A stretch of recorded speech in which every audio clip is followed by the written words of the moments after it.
Mira, estabais hablando justo de una de las cosas que no queríamos pasar por alto, ¿verdad, Nerea? Que es el tema de las plataformas. Así como en un genérico, es cierto que las plataformas han venido de la mano de... no sabemos, o sea, estamos como muy confusos. Si de precarizar el sector, de potenciar más las creatividades, de que haya coladeros de cosas a lo mejor pues menos trabajadas y que respondan más a la inmediatez de las tendencias. O sea, ¿qué opinión os merecen las plataformas? ¿Creéis que están ayudando sobre todo, por ejemplo, a que bueno, pues ciertas patas del audiovisual como los guionistas bueno, pues tengan se hace derechos? mucho más, pero Claro. las condiciones siguen siendo regulares, Es que ¿no? todo es cierto. Todo lo que has dicho y todas las contradicciones son ciertas. Claro. Ahora mismo, como ha dicho María, vive muchísima más gente. Hay mucho más volumen de producción, se rueda mucho más, se hacen muchas más historias, se hacen más grandes, se hacen en más condiciones en sentido de cantidad. Y vive más gente y hay convenios técnicos que bueno, han empujado a unas condiciones también. ¿Qué pasa? A nivel narrativo, a nivel de la creatividad, es cierto, hay un coladero, hay una rapidez, hay un fast food de un tipo de ficción basada mucho en el argumento y que el resto de experiencia cinematográfica, de personaje, de lo psicológico, de lo político, de otro tipo de viajes y de sensibilidades que es muy difícil. O sea, es verdad que la plataforma de entrada va a un tipo de corriente de ficción, pues eso, argumento, de dime qué pasa. Y más entonces, consumible. ayer era muy divertido, decía Alice Rohrbauer, decía... esta obsesión por el spoiler me humilla. Claro, me encantó la frase. No. Porque era verdad, dice, todas las historias que me importan ya sé cómo acaban. Y entonces dices, y era muy interesante porque es verdad que hay una obsesión con este tipo de ficción y con esa reflexión que está pasando en las plataformas y desde ahí hasta lo industrial. Pero luego, yo que acabo de tener en poco tiempo... Porque es verdad, tuve que parar por un niño, ir despacio y ahora como que he ido más deprisa en producciones de distinto tipo, desde algo como Teresa o algo como Across the River, distinta también, Across the River de la marinera, a una película de plataforma. Y la historia de Hildegard Rodríguez Carballeira, que vengo de talonar. Estoy muy, muy emocionada. Porque Y nosotras también, eso es maravilloso. Es una historia que... ¿Qué pasa? Pues que como todo al final es el grupo de personas que hay, yo en esta plataforma tenía un grupo de personas que casualmente son todo mujeres, todas es que Amazon las decisiones claro. de todo tipo, desde lo económico hasta el marketing, o sea, todas las jefas en las que tenemos una reunión semanal y hacen en tu ordenador las pantallitas de personas que se conectan, son todo mujeres. Hoy hemos tenido un visionado, todo mujeres. Hoy hemos tenido problemas, ya ha habido que resolverlos. Técnicos, tal. Y al final es también quién te encuentras, de qué grupo te encuentras y qué nivel de confianza dan. Y ahí entonces tienes margen para tirar del discurso y de la experiencia cinematográfica o no. Y yo ahora, por ejemplo, estoy teniendo una muy buena experiencia. Es una plataforma, entonces todo se da. Creo. Pero es que, claro, hace 10 años, o sea, las plataformas, ¿os acordáis de la ley SIN? Que los directores pensaban que ¿Qué era la ley SIN? ¿No? Que era sencilla. La ley SINDE era que no se podían descargar las películas por el morro. Y entonces hubo como una especie de rebelión. Y entonces, porque hace 10 años o un poco más, era impensable que la gente pagara por Netflix.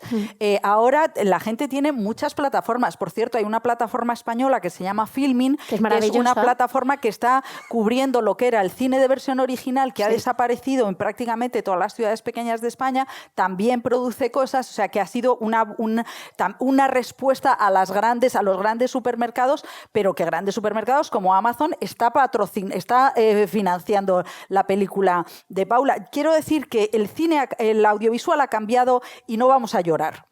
Porque eso es así, o sea, esto se ha convertido en un gran centro comercial en el que es que está pasando, o sea, no sabemos qué va a pasar pasado mañana, porque Netflix, que no quería estrenar ni de broma en cines, se ha tenido que bajar los pantalones porque sus películas para conseguir Oscars tienen que pasar por los cines. Y porque ahora se está viendo que los festivales tienen mucho sentido porque es la manera de filtrar las 2.000 películas que llegan y luego al final aparecen en tu cine o en Filmin las películas de Cannes o las de Venecia o las de San Sebastián. Entonces yo creo que estamos en una mezcla tremenda, que la gente del cine se están volviendo tarumbas porque pasan cosas, porque de repente tenéis mucho trabajo o tenéis poco, y sí que se ha socializado, yo creo que la autoría.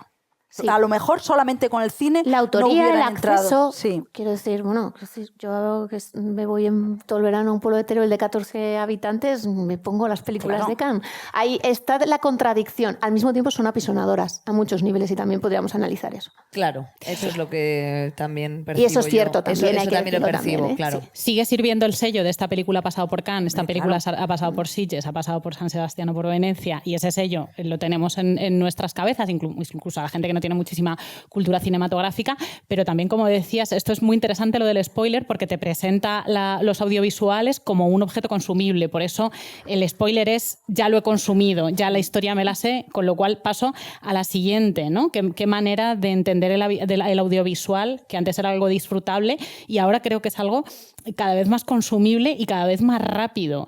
¿Cuál creéis que es la gente, o sea, la relación que tiene la gente con esta cantidad de plataformas que las hay, que hacen, o sea, está todo ahí en una amalgama con la plataforma, con el algoritmo, y cómo os acercáis tú como creadora y tú como periodista a unos contenidos tan grandes y a transmitírselos a las personas que les gusta tu cine o a las personas a las que tú comunicas? Qué buena pregunta, Nerea. Yo no sé si tengo respuesta. Ay, perdona. Por favor, relación con el público. No, en el caso del periodista, el periodista es el prescriptor. Antes era muy fácil porque había en los 90 4 películas semanales, llegaba el verano y era el desierto.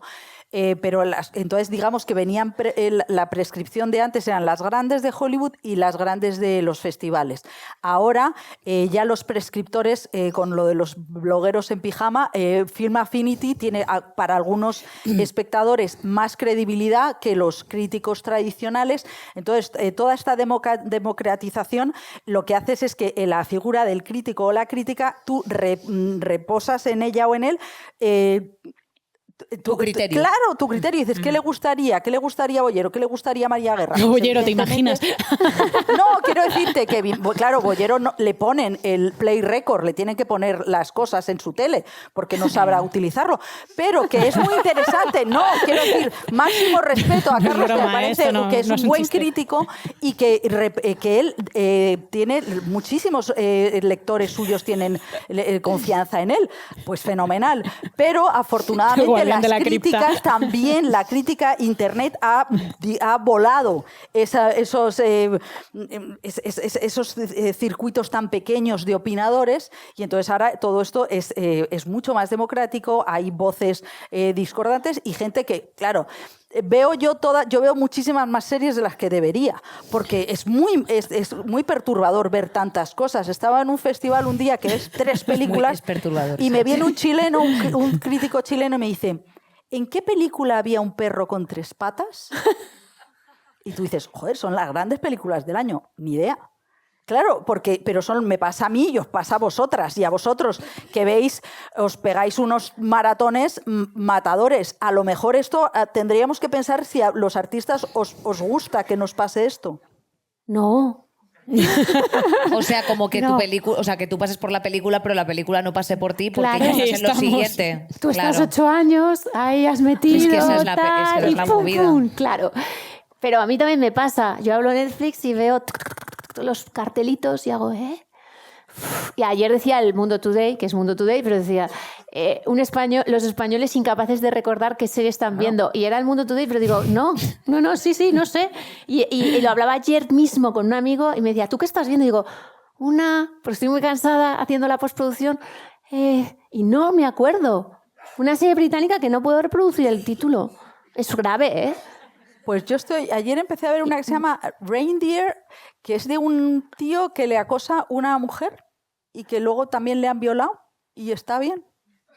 ¿Ves? Estos son los datos que nos damos. Me he acordado de casualidad.